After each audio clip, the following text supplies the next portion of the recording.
Evening ஆனாவே என்னோடய routine இப்படி தாங்க இருக்கும். ஒரு 6 மணி ஆனாவே பார்த்தீங்கன்னா, வாசலுக்கெல்லாம் தண்ணி தெளிச்சு விட்டு வெள்ளீட்டெல்லாம் போட்டு விட்டுருவேங்க.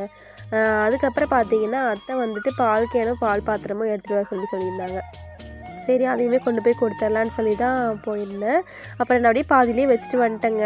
ஏன்னா குட்டி தம்பி வந்து தனியாக தான் வீட்டில் படுத்திருக்காருன்னு சொல்லிட்டு நான் போய் எப்படியும் அது வரைக்கும் மட்டும் வச்சுட்டு வந்துட்டேன். அதுக்கப்புறம் அத்தையுமே பார்த்தீங்கன்னா, அங்கே மாடு எல்லாமே மேய்ச்சிட்டு இருந்தாங்க. அப்புறம் இன்றைக்கி கிளைமேட்டுமே பார்த்தீங்கன்னா கொஞ்சம் நல்லா இருந்ததுங்களா, சரின்னு சொல்லிட்டு அப்படியே அங்கே இங்கேயும் நடந்துட்டு இருந்தேன். உண்மையாலுமே பார்க்க போனால் கிளைமேட் சூப்பராக இருந்தது அந்த அன்னைக்கு. அப்புறம் ஹஸ்பண்டுமே பார்த்தீங்கன்னா மலம்பில்லாமே அறுத்துட்டு வந்துட்டு இருந்தார் மாட்டு சலையில் போடுறதுக்கு. ஏன்னா நைட் நேரம் கட்டி வச்சதுக்கப்புறம் அதை எடுத்து போட்டுருவோம் சாப்பிட்றதுக்கு. சரின்னு சொல்லிட்டு நான் அந்த வேலையெல்லாமே முடிச்சுட்டு அத்தையுமே பால் கறந்துட்டு வந்திருந்தாங்க. சரின்னு சொல்லிட்டு ஹார்லிக்ஸ் போட்டு குடிக்கலான்னு சொல்லிட்டு அதை தான் ரெடி பண்ணிகிட்டு இருந்தேன். நான் வந்துட்டு ஒவ்வொரு நாளைக்கு ஒவ்வொரு மாதிரிங்க. ஒவ்வொரு நாளைக்கு வந்து மதர்ஸ் ஹார்லிக்ஸ் குடிப்பேன், இல்லைனா ஹார்லிக்ஸ் குடிப்பேன். இதுவே ஏதாவது தலைவலி அப்படின்னா டீ காஃபி அந்த மாதிரி குடிச்சிட்டு இருப்பேங்க. சரின்னு சொல்லிட்டு அந்த அன்னைக்கு ஹார்லிக்ஸ் குடிக்கணும்னு தோணுச்சு. சரின்னு சொல்லி தான் ஹார்லிக்ஸ் போட்டு குடிச்சிட்டு இருந்தேன்.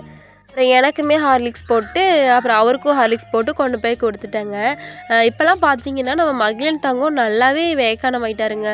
நல்லாவே நியாயம் பேசி பழகிட்டாரு. அப்புறம் வந்துட்டு ஆள் வந்துட்டு யார் யார் புது ஆள் யார், இப்போ வீட்டில் இருக்கிற ஆள் யாருன்னு எல்லாமே கண்டு வச்சிருக்காரு.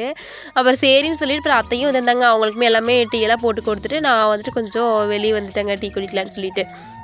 அப்புறம் அவருமே வந்து ஹஸ்பண்ட் வந்து கோழியெல்லாம் அடைக்கலான்னு சொல்லி போயிட்டாரு.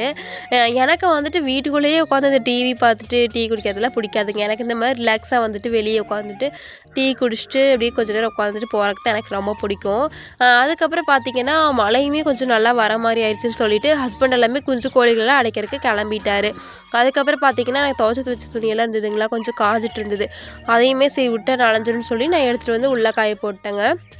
அந்த அன்னைக்கு என்னோட ஈவினிங் ரொட்டீன் இப்படி தான் போயிட்டு இருந்தது. இந்த மாதிரி மோர் வீடியோஸ் உங்களுக்கு வந்துட்டே இருக்கணும் அப்படின்னா மறக்காமல் நம்ம பேஜை ஃபாலோ பண்ணி வச்சுக்கோங்க. இன்ஸ்டாகிராம் பயோவில் வந்துட்டு யூடியூபோட லிங்க் கொடுத்துருக்கேன், மறக்காமல் சப்ஸ்கிரைப் பண்ணி வச்சுக்கோங்க. லாங் வீடியோஸ் எல்லாம் அப்லோட் பண்ணுவேங்க.